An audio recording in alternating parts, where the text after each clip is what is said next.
Okay, this is going to be your intro into how to use the GPS.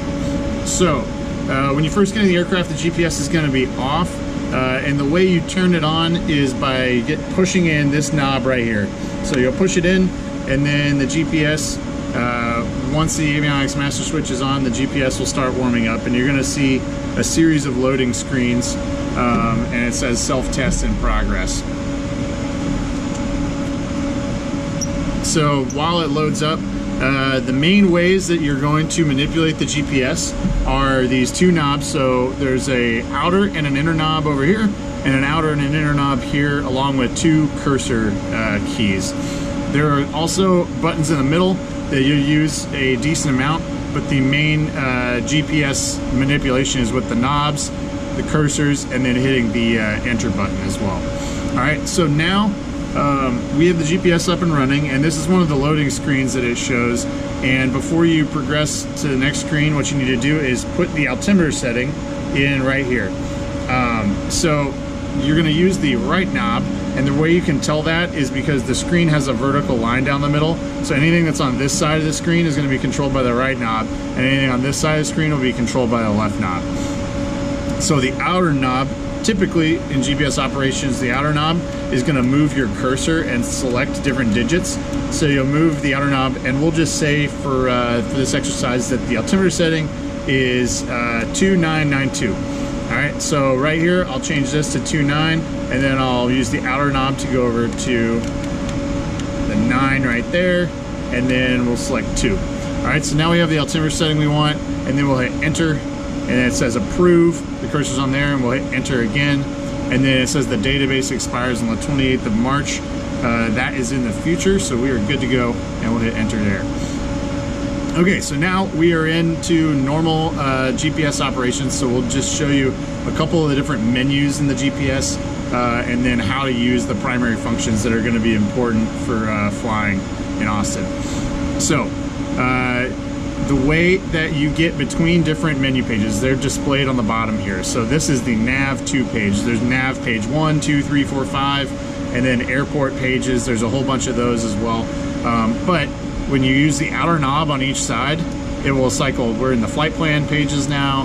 There's mode, and then there's other pages, set pages, STA, stat pages, a whole bunch. So you can scroll through with the outer knob to all these different pages, and then within each nav or flight plan or whatever page, use the inner knob, and you can go to nav 1, nav 2, nav 3, nav 4, nav 5, and then it'll cycle back to nav 1. Or if you're over on flight plan, this is where all your flight plans are stored, and you can go all the way through flight plans 1 through 25, and you can see what points are in there and stuff like that. The right side's the same way. You twist the big outer knob to get to the different menus, and then you twist the inner knob to go to the specific pages in those menus.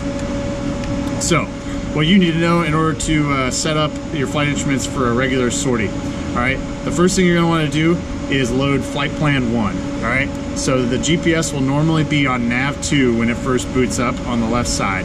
So you're going to use the outer knob on the left and click one click to the left. That's going to take you to the flight plan pages, and then you use the inner knob on the left to scroll until you load up flight plan 1, which is going to be the flight plan that has all of our Austin and San Marcos points. These points are all different because this is a Randolph simulator, but we'll just pretend for the sake of the exercise that this is the flight plan we're using in Austin. So we're on flight plan 1, but it doesn't mean it's loaded yet. The way you load the flight plan is you have to hit cursor on the left side, so left side of the screen, left cursor, and then it says, hey, do you want to use this flight plan? And you say, yeah, I want to use it, so then you hit enter, and now the flight plan's loaded, okay? And the way you can tell that the flight plan is now loaded is it goes to flight plan 0. Flight plan 0 is the active flight plan. So basically we took flight plan 1 and we uploaded it into flight plan 0. All right. The next thing that you're going to want to do with the GPS is you're going to want to check rain and FTE. So basically that's the checking that the satellite signal that the GPS is getting is actually receiving correctly without any rain problems.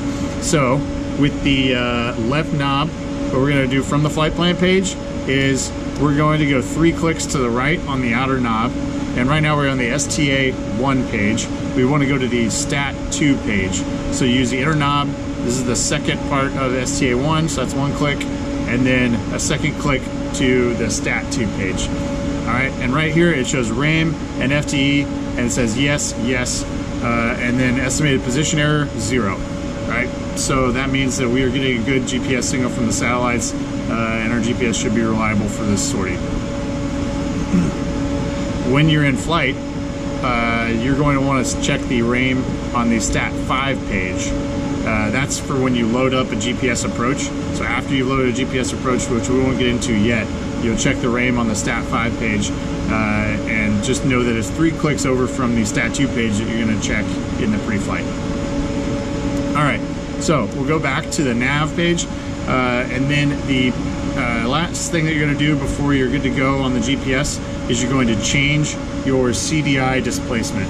So that is over on the mode page, which is 2 clicks to the left from the nav page. All right, so right here at the bottom it says CDI plus or minus 5 nautical miles. So that means that 1 dot displacement on your CDI is going to equal 5 nautical miles. And what we want is we want to change it down to the CDI displacement being 1 nautical mile. So we'll go left cursor, outer knob to move the cursor down to the 5, and then we're going to do inner knob, 1 click to the right, and change that to 1 nautical mile. And then we are good to go there. So then we'll just hit cursor again to make that go away, and then we can go back to the nav pages.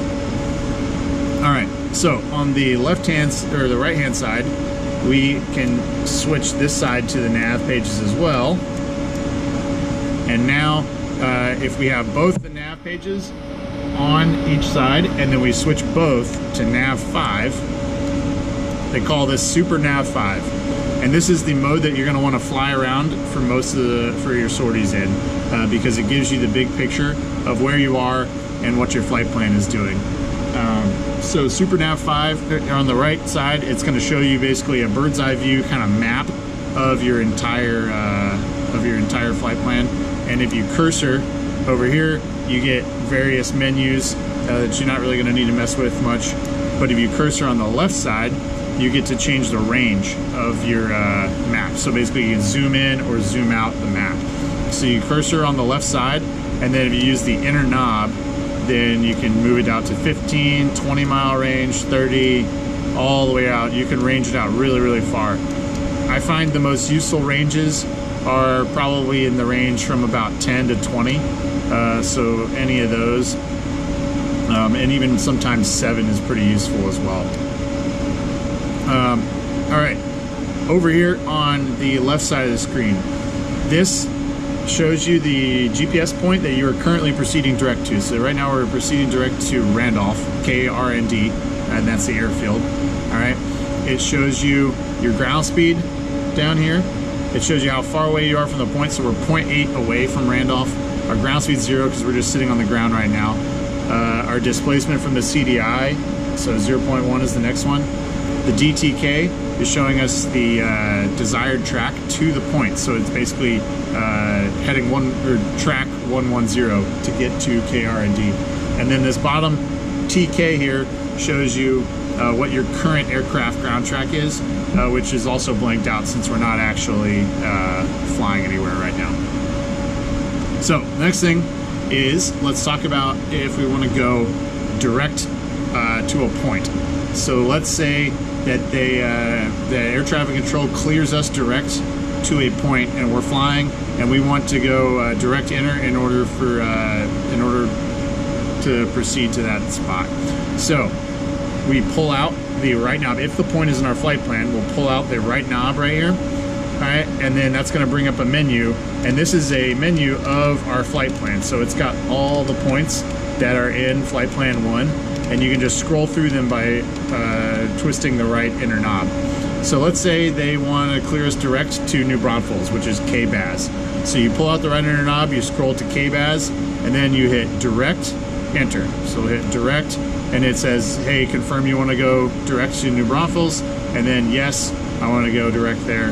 And now we are proceeding direct to New Braunfels. The last thing I'll do is I'll push the inner knob back in, in order to get that display to go away. And now you can see there's a line drawn on the GPS, and if we cursor out a little bit, we can look and see that the line goes from KRND over to KBAS, and it is telling us to go direct there. All that information is going to be transferred over to your EFIS displays as well, so when you pull up the blue needles, you'll be able to drive direct to KBAS with your CDI and everything.